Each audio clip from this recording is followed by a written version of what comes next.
Hello students. तो आइए आज हम लोग पढ़ेंगे ट्वेल्थ भौतिकी का फर्स्ट यूनिट इकाई 1 विद्युत स्थितिकी यानी कि स्थिर वैद्युतिकी के बारे में। ये जो इकाई 1 है विद्युत स्थितिकी, इसमें 2 अध्याय हैं। एक अध्याय पहला अध्याय है, उसका नाम है वैद्युत आवेश एवं वैद्युत क्षेत्र, तथा जो दूसरा अध्याय है उसका नाम है वैद्युत विभव तथा धारिता। तो उसके बारे में हम बाद में पढ़ेंगे। अभी हम लोग देखते हैं पहला अध्याय वैद्युत आवेश एवं वैद्युत क्षेत्र। अब इसमें क्या है, स्थिर वैद्युतिकी है, इलेक्ट्रोस्टैटिक्स अंग्रेजी में इसको कहते हैं। क्या होता है इलेक्ट्रोस्टैटिक्स? तो इलेक्ट्रोस्टैटिक्स होता है भौतिकी की वह शाखा जिसके अंतर्गत स्थिर आवेशों के कारण उत्पन्न वैद्युत बलों, वैद्युत क्षेत्रों एवं वैद्युत विभवों का अध्ययन किया जाता है, स्थिर वैद्युतिकी कहलाता है। यानी कि भौतिकी की वह शाखा है जिसके अंदर हम लोग किसके बारे में अध्ययन करते हैं, तो स्थिर आवेश के कारण, रुके हुए आवेश के कारण वैद्युत बल, वैद्युत क्षेत्र एवं वैद्युत विभवों का अध्ययन करते हैं। तो उसे हम लोग क्या कहते हैं, स्थिर वैद्युतिकी। अब आइए देखते हैं कि ये आवेश क्या होते हैं जिसके कारण वैद्युत बल लगता है, वैद्युत क्षेत्र उत्पन्न होते हैं, चाहे वैद्युत विभव उत्पन्न होता है। तो आइए देखते हैं कि आवेश क्या होता है। तो वैद्युत आवेश है, यहाँ इलेक्ट्रिक चार्ज अंग्रेजी में कहेंगे इसको। आवेश वस्तु का वह भौतिक गुण है जिसके कारण वस्तु वैद्युत एवं चुंबकीय प्रभाव उत्पन्न करता है या इसका अनुभव करता है। तो आवेश क्या होता है, गुण होता है, भौतिक गुण किसका, वस्तु का, जिसके कारण आवेश, अगर किसी वस्तु पे आवेश आ जाए तो वह क्या करेगा, तो वैद्युत और चुंबकीय प्रभाव उत्पन्न करेगा। समझ रहे? तो जैसे वैद्युत बल लगाएगा, वैद्युत क्षेत्र उत्पन्न करेगा, वैद्युत विभव होगा, चुंबकीय बल लगाएगा, चुंबकीय क्षेत्र, ये सब उत्पन्न करेगा। तो ये किसका गुण होता है, आवेश का गुण होता है। अगर किसी वस्तु पे आवेश आ गया तो वो पक्का वैद्युत बल लगा सकता है या उसके चारों तरफ वैद्युत क्षेत्र उत्पन्न हो जाएगा, है ना। वो चुंबकीय बल भी लगा सकता है, उसके चारों तरफ चुंबकीय क्षेत्र उत्पन्न हो जाएगा। या फिर अगर कोई वस्तु पर आवेश है तो वो अपने आसपास के वैद्युत बल का, वैद्युत क्षेत्र का अनुभव करेगा। यानी कि अगर बगल में कोई वैद्युत बल होगा तो उस वस्तु पर भी लग सकता है जिस पर आवेश है। तो आवेश होने से वस्तु दूसरे पे बल लगा भी सकता है और उस पर अपना बल लग भी सकता है। इसलिए लिखा है कि चुंबकीय या वैद्युत प्रभाव उत्पन्न करता है तथा इसका अनुभव भी करता है। अब जैसे उदाहरण के लिए देखिए, आवेशित कलम से कागज के टुकड़े का चिपकना।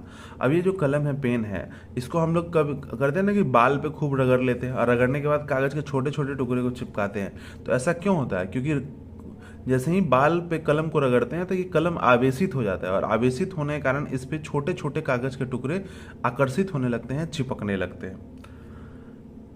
तो ये उदाहरण हो गया इसका। अब देखिए इसमें क्या है कि वैद्युत आवेश को क्यू से निरूपित किया जाता है। यानी कि जब भी हम आवेश के बारे में अगर सिंबॉलिक रूप से लिखेंगे तो क्या लिखेंगे, सिंबल क्यू। इसका ऐसा ही मात्रक कूलम्ब होता है। कूलम्ब साइंटिस्ट का नाम है, उन्होंने वैद्युत आवेश का खोज किया था, इसलिए उसका नाम के सम्मान में कूलम्ब, और इसको कैपिटल सी से लिखा जाता है संकेत के रूप में कूलम्ब को। इसका सीजीएस मात्रक होता है वो स्टैट कूलम्ब होता है। ठीक है। अब देखिए एक कूलम्ब में कितना स्टैट कूलम्ब होता है, सीजीएस मात्रक चूंकि छोटा मात्रक होता है इसलिए कूलम्ब बड़ा होगा तो एक कूलम्ब में ज्यादा स्टैट कूलम्ब लगेगा।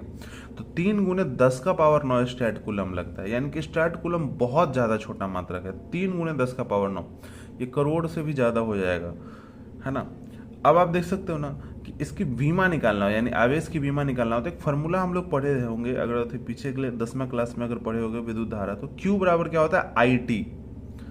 आवेश बराबर होता है विद्युत धारा अगुणे समय।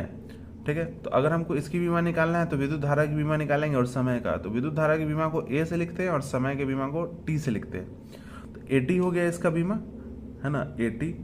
लेकिन बीमा लिखने का नियम क्या है कि उसमें M और L भी रखे तो अच्छा होता है। तो इसमें M और L है क्या, नहीं है, इसलिए M0 L0 और A 1 है और T भी 1 है, तो A1 और T1। तो ये वैद्युत आवेश की बीमा है। अब देखो इसमें है कि आगे पढ़ते हैं हम लोग कि वैद्युत आवेशों से संबंधित महत्वपूर्ण तथ्य, यानी वैद्युत आवेश से कुछ महत्वपूर्ण तथ्य हैं, उन तथ्यों के बारे में हम लोग पढ़ते हैं। वैद्युत आवेश केवल 2 प्रकार के होते हैं तथा दोनों की प्रकृति एक दूसरे के विपरीत होती है, अर्थात एक धनात्मक तो दूसरा ऋणात्मक। वैद्युत आवेश कितने प्रकार के होते हैं, 2 प्रकार के होते हैं, है ना, और दोनों की विपरीत प्रकृति होती है, एक धनात्मक होता है और दूसरा क्या होता है, ऋणात्मक होता है। अब आइए आगे देखते हैं इसमें क्या है। क्या लिखा है कि जो वस्तु या परमाणु इलेक्ट्रॉन खोती है उस पर धनावेश तथा जो ग्रहण करती है उस पर ऋण आवेश आ जाता है। अभी आपने देखा ना कि वैद्युत आवेश 2 प्रकार का होता है, एक धनावेश और एक ऋणावेश। तो धनावेश कौन होगा, तो जो वस्तु इलेक्ट्रॉन को रिलीज कर देगा, खो देगा, आप जानते हैं कि वस्तु परमाणु से बनी होती है और परमाणु के बाह्य कक्षाओं में क्या होता है, कक्षाओं में इलेक्ट्रॉन चक्कर लगा रहा होता है, और सबसे बाहरी कक्षा का जो इलेक्ट्रॉन होता है वो क्या होता है, कम ऊर्जा से नाभिक उसको खींचते रहता है। तो अगर उसको थोड़ा भी ऊर्जा दिया जाए तो बाहरी कक्षा का इलेक्ट्रॉन बाहर निकल जाएगा, है ना। और ये जब बाहर निकल जाएगा तो वो क्या होगा, मुक्त इलेक्ट्रॉन। तो अब निकल जाएगा तो इलेक्ट्रॉन और प्रोटॉन की संख्या में असंतुलन आ जाएगा कि नहीं। तो जिसमें से इलेक्ट्रॉन निकल जाएगा उस पर प्लस चार्ज और जिस पे चला जाएगा उस पर माइनस चार्ज। जैसे उदाहरण के तौर पे आप देख सकते हो कि एक शीशे के छड़ को, शीशे की छड़, जैसे लोहे की छड़ होती है ना वैसे शीशे की छड़, इसको अगर हम लोग क्या करते हैं, रेशम के कपड़े से रगड़ते हैं, रेशम का कपड़ा। तो रेशम के कपड़ा से शीशे की छड़ को अगर हम लोग रगड़ेंगे तो पता क्या होगा, शीशे के छड़ पे प्लस चार्ज आ जाएगा और रेशम के कपड़े में माइनस चार्ज। यानी कि इस पे कौन सा चार्ज आया, प्लस, और इस पे कौन सा चार्ज आया, माइनस। ऐसा क्यों है, क्योंकि शीशे के छड़ से इलेक्ट्रॉन निकल कर किस में चला गया, रेशम के कपड़े में चला गया। ठीक है, इसमें प्रोटॉन ज़्यादा हो गया इसलिए प्लस, इसमें इलेक्ट्रॉन ज़्यादा हो गया इसलिए माइनस। अच्छा, इसी तरह से एक होता है एबोनाइट की छड़, एबोनाइट की छड़। और एबोनाइट की छड़ को हम किससे रगड़ेंगे, ऊनी कपड़ा से। तो एबोनाइट की छड़ को अगर हम ऊनी कपड़ा से रगड़ते हैं तो इसमें उल्टा होता है, ऊनी कपड़ा से इलेक्ट्रॉन निकलकर किस पे चला जाता है, एबोनाइट की छड़ पे। तो इस पे माइनस आएगा और इस पे क्या आएगा, प्लस।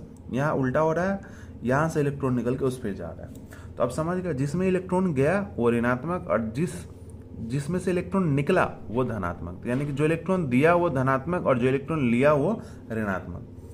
आगे देखते हैं कि समान प्रकृति के आवेश एक दूसरे को प्रतिकर्षित करते हैं एवं विपरीत प्रकृति वाले एक दूसरे को आकर्षित करते हैं। समान प्रकृति, अब जैसे देखो यहाँ पे मान लो कि एक आवेश है यहाँ पे, ये माइनस है, और ये एक आवेश है यहाँ पे, ये भी माइनस है।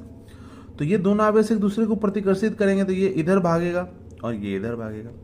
लेकिन वही अगर हम कर ले, अगर एक ले ले हम माइनस और दूसरा ले ले हम प्लस, तो अब विपरीत प्रकृति हो गया। तो ये दोनों एक दूसरे को क्या करने वाले, आकर्षित, यानी दोनों एक दूसरे की तरफ जाएगा। ये इतनी बात समझ में आ गई आप लोग।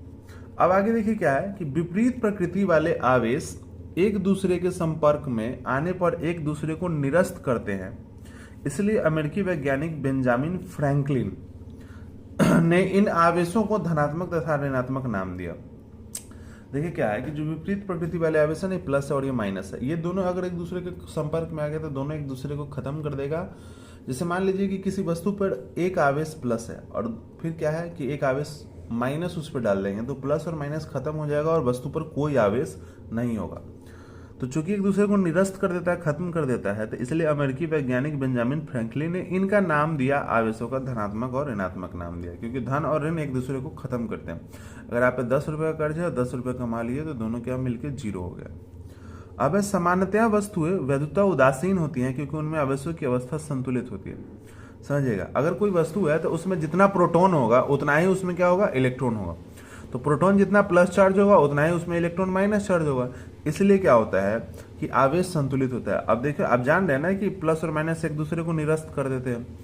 तो अब एक वस्तु पे 5 प्रोटॉन है और 5 इलेक्ट्रॉन है, तो दोनों प्लस और माइनस एक दूसरे को मिलकर खत्म कर दिया है। न उस पर प्लस चार्ज रहा, न उस पर माइनस चार्ज रहा।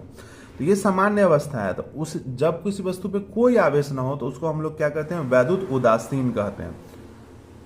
तो एक स्थिर आवेश अपने चारों ओर केवल विद्युत क्षेत्र उत्पन्न करती है, यानी कि जो रुका हुआ आवेश है उसके चारों ओर केवल क्या होगा, विद्युत क्षेत्र होगा। परंतु गतिमान आवेश विद्युत क्षेत्र एवं चुंबकीय क्षेत्र दोनों उत्पन्न करती है। लेकिन जो गतिमान आवेश है ना, जो गतिशील आवेश है, उस अपने चारों तरफ विद्युत क्षेत्र तो उत्पन्न करती ही है, लेकिन उसमें चुंबकीय क्षेत्र भी उत्पन्न होता है। यानी कि जब भी कभी किसी भी चालक में, यानी मान लो ना तार में करंट बह रहा है, आवेश बह रहा है, तो उसके चारों तरफ विद्युत क्षेत्र होगा, लेकिन करंट बहने के कारण उसमें चुंबकीय क्षेत्र भी उत्पन्न हो जाएगा। और स्ट्रीट इस प्रयोग को करके बताए थे, जो कि हम लोग 4था चैप्टर में पढ़ेंगे। हम लोग गतिमान आवेश एवं चुंबकत्व नाम है उस चैप्टर का। चलिए आगे बढ़ते हैं हम लोग। क्या लिखा हुआ है कि किसी चालक को दिया गया आवेश सदैव उसकी बाहरी सतह पर आता है। यानी आप किसी भी चालक को आवेश दे दो, जैसे मान लो कि खोखला गोला है, अंदर से उसमें कुछ नहीं है, उसमें अंदर जाके आप चार्ज दे दो, सारा चार्ज कहाँ आ जाएगा, सतह पर आ जाएगा। तो कोई भी चालक को आवेश दीजिएगा ना तो उस सतह पर ही रहेगा। अतः समान त्रिज्या वाले ठोस तथा खोखले गोले समान आवेश धारण करते हैं। क्योंकि मान लो कि अगर एक गोला है और वो गोला ये है और ये अंदर से खोखला है और ये कि ठोस है, ठीक है। अब दोनों का त्रिज्या समान है, इसका भी आर है, तो जितना बड़ा ये गोला होगा उतना ही बड़ा होगा, जितना इसके सतह पे आवेश होगा उतना ही इसकी सतह पे आवेश होगा, क्योंकि दोनों का आकार क्या है, बराबर है। अगर आकार इक्वल है तो दोनों की बाहरी सतह पर आवेश भी क्या होगा, बराबर। इसलिए है लिखा है कि समान त्रिज्या वाले ठोस तथा खोखले गोले समान आवेश धारण करते हैं। अब समरूप सतह पर आवेश एक समान रूप से वितरित होता है एवं असमरूप सतह पर आवेश घनत्व एक समान नहीं होता है। यानी कि कोई ऐसा सतह है जो समरूप है, यानी सब जगह एक समान है, जैसे इस गोले को देख लीजिए, तो सब जगह यहाँ एक समान है, तो इस पे आवेश जो वितरित होगा सब जगह बराबर होगा।